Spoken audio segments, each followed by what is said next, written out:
welcome to Bloomberg Quint. It's Friday and the entire creative industry is at the NSCI in Mumbai to honor the master of creativity himself, Amitabh Bachchan, at the Kyoorius Creativity Awards. So we're going to cut across to a live feed from the awards ceremony now, and stay tuned because Menaka Doshi is going to have a fireside chat with the man himself.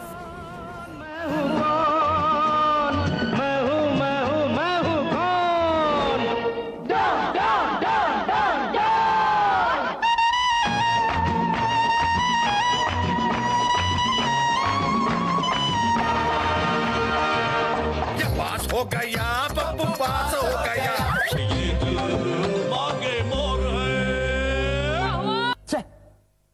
धिक्कार है हम पर। Polio के booth पे इतने कम लोग। कब तक अपने घर बैठे इंतजार करते रहेंगे आप? कब तक अपनी जिम्मेदारियों से मुंह मोड़ते रहेंगे?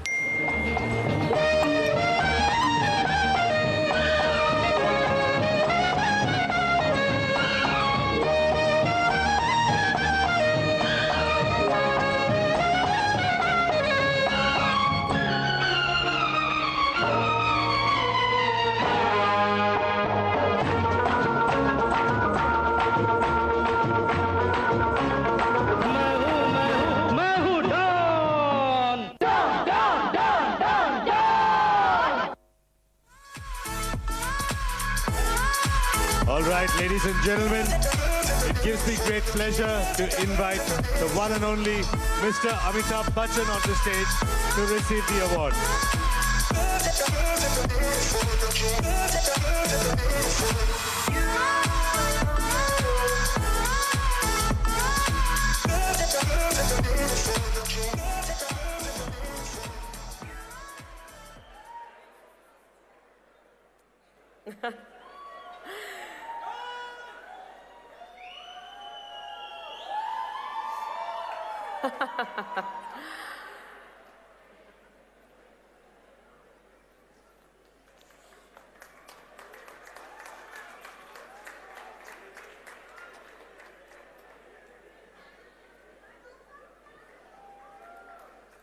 Mr. Bachchan, can we have a few words from you?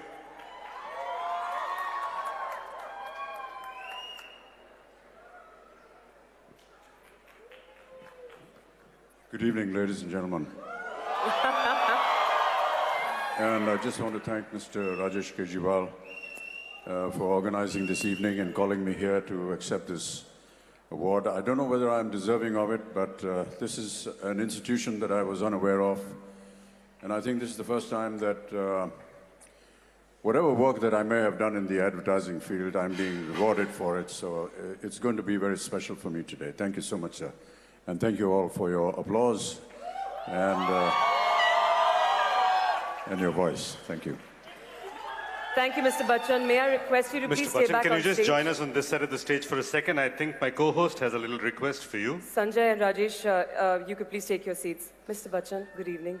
We have to do our mandatory selfie with you, if you'd allow it. As you can see, could we? I got to pout. Will you pout with me? Sure. All right. We have to all pout? Okay. Thank you, Mr. All right, Bachchan. Mr. Bachchan, before I let you go, one question that's always bothered everybody. You are notoriously on time for every single shoot with makeup and lines ready in an industry that is notoriously late with everything. How does this contradiction play out? You're always on time, everybody's always late? The world has created something called a watch. I just look at it and land up on time. Bravo, Mr. Bachchan. We have a legend on stage with us, and we cannot let you go away without doing something special. So I'm going to invite a very big fan of yours onto stage, managing editor of Bloomberg Quint, Menaka Doshi, to have a nice candid chat with the original institution of Indian cinema. Mr. Bachchan. We put the good in the good in the good life. We put the good in the good in the good life. We put the bad in the best, now we alright. Hey, Lonnie, I got you. Yeah. Thank you again.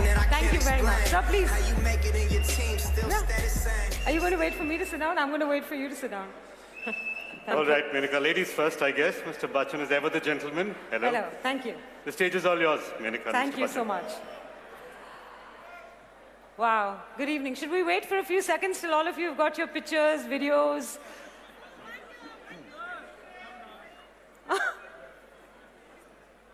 Anybody wants any personal endorsements from Mr. Bachchan? No? Okay, fine. All right, guys, do settle down. His time is precious, as is yours.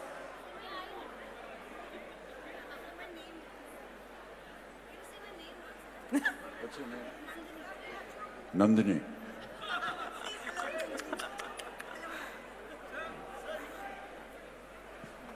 All right, Mr. Bachchan, you're used to this. I'm not used to this. So I thought I'd give them a minute or Your two. voice is, I'm not able to hear what you're saying. It's echoing? Yeah, it has to come through the speakers. Can you use one of these? I'll have to check with them. Can we have a mic? I think Mr. Yeah, Bachchan here can't it hear is. the audio very clearly. Is this any better? Yeah, this is better. Okay, great. Are we ready? Yeah. Okay. Ladies and gentlemen, please do settle down. Otherwise, this is going to be an impossible conversation to have. All right. I was looking for a word to describe your life, and I couldn't come up with anything better than magnificent. You had successes, failures, insecurities, vanities, ups, downs. Most of us live one life. You've lived a trillion in one. And so today, what I thought I'd talk about in the context of this advertising awards are some of the choices you've made, because your life has been part circumstance and part choice. So my first question to you has to do with the very award that you won, and it dates back to the ad that you did for BPL. What prompted you to enter the business of endorsements? Was it creative instinct? Was it money? Was it both? Yeah, from the very beginning of my career, I had always abstained from doing advertisements. But when I started the AB Corp, one of the conditions was with the investors in the company, what I was able to do to recover that money. Some of the things were like, I'm an actor, I'm going to act in movies, we can produce films, and anything else that I'm capable of doing that can bring in any kind of income for the company and for the investor, that was to be looked upon. So whether it was doing concerts or doing advertising, that was part of the deal. So that's how it all came about. So was money, in short, can I say that without being flippant? No, the money went to the company. Correct. But it was your company and with investors in it. Okay. Can we talk a little bit about your relationship with money, the trade-off between money, creative instincts, when you had to put money above creative instincts, when you had to do the reverse, and what that's really meant for your creative journey? I don't know. I don't know the meaning of this question. What are you trying to say? Money is an important thing in all of our lives. What is your relationship with So it? if You a are the most- producer is making a film, he has a certain amount of money that he's invested in the project, and he has to recover it. In order to recover it, he designs a script, a movie, the actors, and the possibility of its recovery. And part of that is coming into the kind of remuneration that he is willing to give his artist or the creative team. Once that is agreed upon, we go ahead and do it. No, okay. What I meant was, let me put it this way. How has it influenced your creative choices? The No, I ads you've don't- picked, the movies you've picked. Have you ever measured money as a part of No. your decision making? No, I That's don't the do that. question. No. That's part of the budgeting. That's part of the market diktat. I just follow that. Okay. You've done a wide variety of ads and, of course, a very large, variety of films. The difference between advertising and movies is, if I may argue, that movies in some way are a suspension of reality, of belief, heroic ventures, and all of that. Advertising is so much closer to reality. You're using your brand, the most powerful brand this country has seen probably, to sell a product or a service, something that's really very real. Does that ever conflict with your personal beliefs, your ideologies, your personal politics? How do you pick and choose the ads that you would like to do? Yeah, part of it has got to do with what the client wants me for. If it's a product that I like, If it's a product that I use, I go ahead with it. There are many ads that I do which are social and moral in value, and if it is going to benefit the country or state, I get involved in that. And if you don't like the product? Sometimes one does it just because the benefit is going to be seen either in the corporation, and therefore I have to do it, and I do it. But there is at this point there's no corporation. So now there is a corporation. Okay, so you do it more so for corporate interests as opposed to, even if it's something that doesn't sit with your personal beliefs? This is part of our earning technology. We earn by acting in films, we earn in advertisements, we earn by doing concerts, and whatever other means there is to make an earning, we go ahead and do it. You've endorsed colas at one point in time, Maggi noodles, Cadbury chocolates, Navratna hair oil, Lux Banyan, a wide variety of brands. When do you decide to say no to a product? What choice do you make when you have to look at a product, look at what it means? Yeah, so long as it doesn't have to do with smoking, alcohol, pan bahar, something that I don't consume myself, I wouldn't want to do it. Do you wonder sometimes that have you spread your brand too thin with the wide variety of ads that you've done? Sorry, are you still having trouble listening to me? Have you spread your brand too thin with the wide variety of ads that you've done? No, I haven't thought of that. No? Because this is the Bachchan brand, right, at the end of the day. I mean... Yeah, that seems important to you. It doesn't seem important to me. You don't measure what the brand is worth, how you've built it? There are many professionals out there who are able to do that. I don't know how to do it. Okay. You've also done a lot of public service advertising, government advertising, if I may call it so. I'm curious about the politics of advertising when it comes to government ads or public service advertising. For instance, you did the GST ad, right? Do you have to believe in the policy before you do it? Do you have to believe in the government that's asking you to promote that policy before you do it? Do you have to agree with that government? Do your personal political beliefs become a part of this at all? Yeah, I keep politics out of it. If there is a benefit to state and people, I go ahead and do it.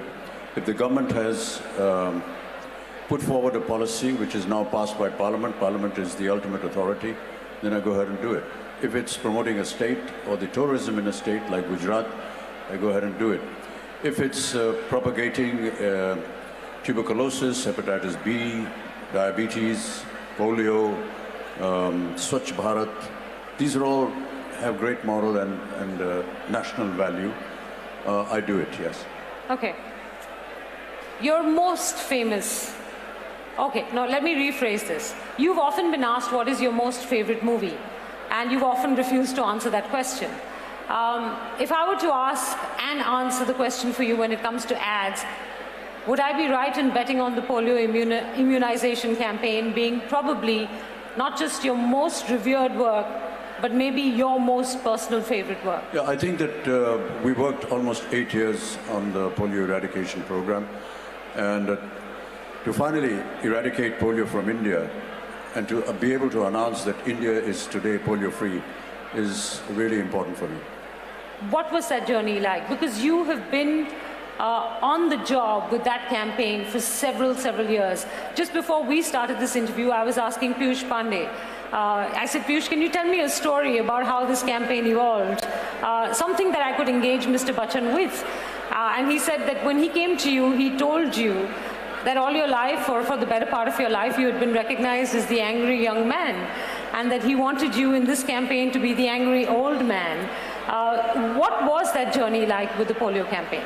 When we started the campaign, we found that it wasn't being successful. There was a lot of retaliation, there was a lot of disconnect. People were not wanting to follow the campaign. It wasn't working very well. And that's when Piyushji came and said, I think you need to, get angry with people because they're not going. And I think when he designed the program, we designed it in a manner where, as you rightly said, you get annoyed with the people because they're not following what I'm asking them to do. And that seemed to work. When some of the people from United Nations actually went down to research what was it that made this campaign successful, they asked one of the ladies from the rural area, why is it that you found this successful? She said, "Oh, Amitabh ji आए बहुत गुस्साते हैं, मुझको डर लग गया इसलिए मैंने कर दिया." And this was probably the one campaign you will treasure the most? Yeah, I think that I'd like to treasure everything that I do, whether it's movies or the campaigns. They're all equally important to me. Okay. You sort of shrugged off the question I asked you earlier about Brand Bachchan. What that has meant in your life. I mean, Brand Bachchan has meant so much to all of us who've grown up seeing you, right? Yeah, it means a lot to you. I don't understand what it means. Well, how can you not? I mean, for the longest time, you were the angry young man. Then for the longest time, as we were growing up, wide-eyed young girls, you were the poet, romantic hero. Then you became, you know, in the last few years, the more quirky, interesting senior citizen. There must be something that you want Brand Bachchan to mean. Ma'am, let me stop you. All these are your problems, they're not mine. They're not problems, they're admirations. You have not thought about Brand Bachchan at all, crafting a journey. Okay, what would you like the legacy to be in terms of Brand Bachchan? What would you hope it Just would be? be a good human being, that's it. That's the, well, okay. I'm trying to elicit a little bit more from you on this. There isn't any more, ma'am. That's it. Can you stop calling me ma'am? I'm already nervous and that makes me more nervous. You are a lady. Okay. You are now very prolific on digital media. You're on Twitter, you blog at random hours of the night. There are many more social media platforms that you are on, but I'm just curious, how did you take to this digital medium?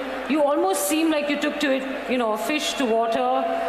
And at some point, I come back to Brand Bachchan, do you think that being so accessible changes the way people perceive you? I don't know what the people think about me on the social media. Somebody came to me and said, you need to have a website. I said, what is that? They said, it carries all your information. I said, why do you want me to do that? They said, because there are at least 50 websites in your name and none of them are the originals. So you need to have an original. I asked them how long it would take. They said it would take about 6-7 months to design one. I said, I can't wait that long. Can I do something tomorrow? They said, you can write a blog and we'll tell you it'll be out on the net the very next morning. So I wrote a line and it went out.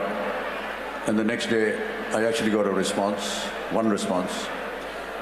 Then I wrote 2 lines and I got 4 responses and I just carried on. Today, I've been on the blog for more than 10 years, every day.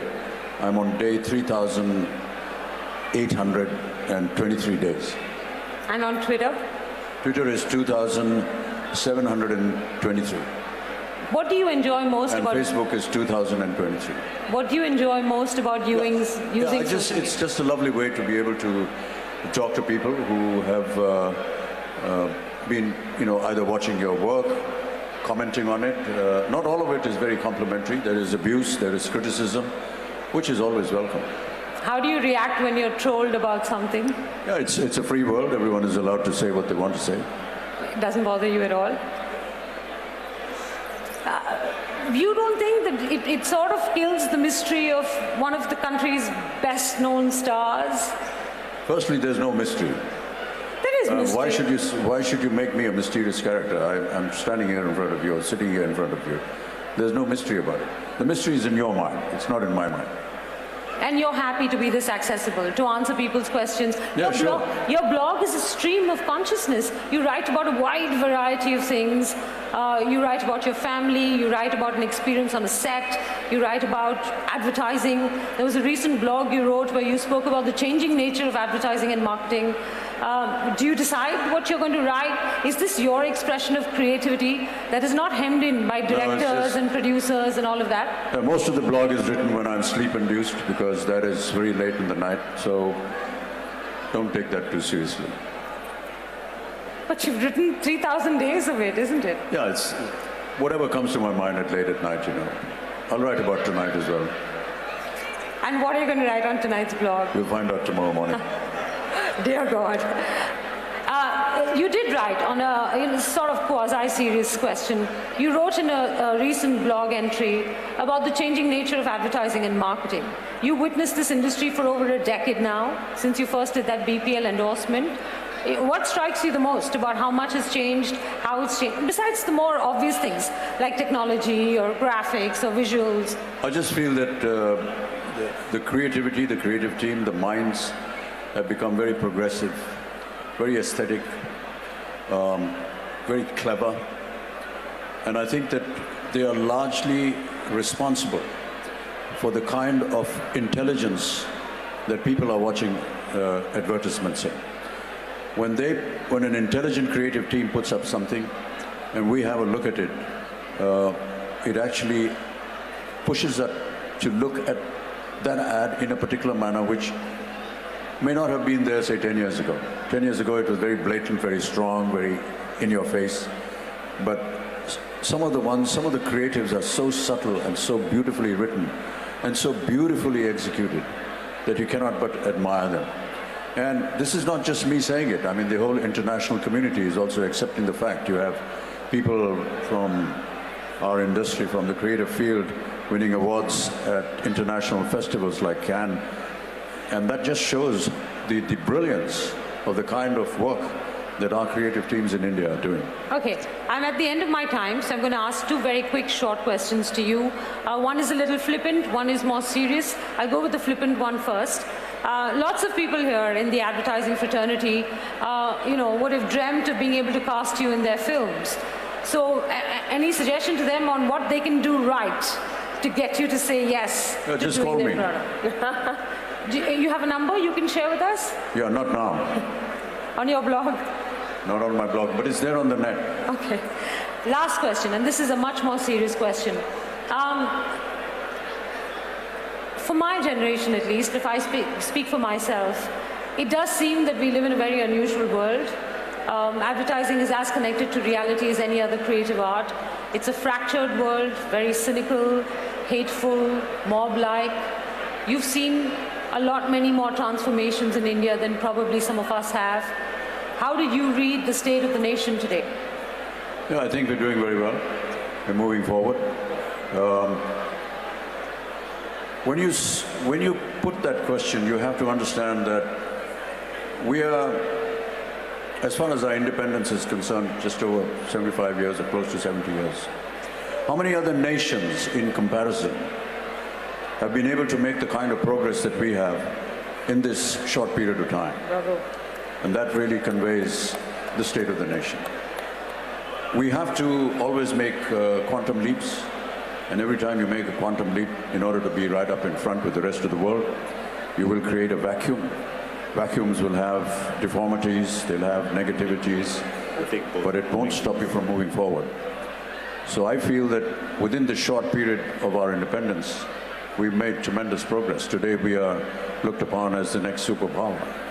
How many other nations that have had their independence for only 70 years are able to claim that? And therefore I'm very proud of my country. Mr. Bachchan, thank you very much for your time. Thank you, Thank you for tolerating the questions. No, thank you. And congratulations again on the award. Thank you so much. Thank you, Menaka. Mr. Bachchan, I know we've kept you on stage a very long time, but could we have you back for just a few more moments? You have to stay on. Could I request all of you to please part these waves of humanity, as it were, and go back to your seats, please. We'd like some space here. I'd like to invite back onto stage Rajesh K.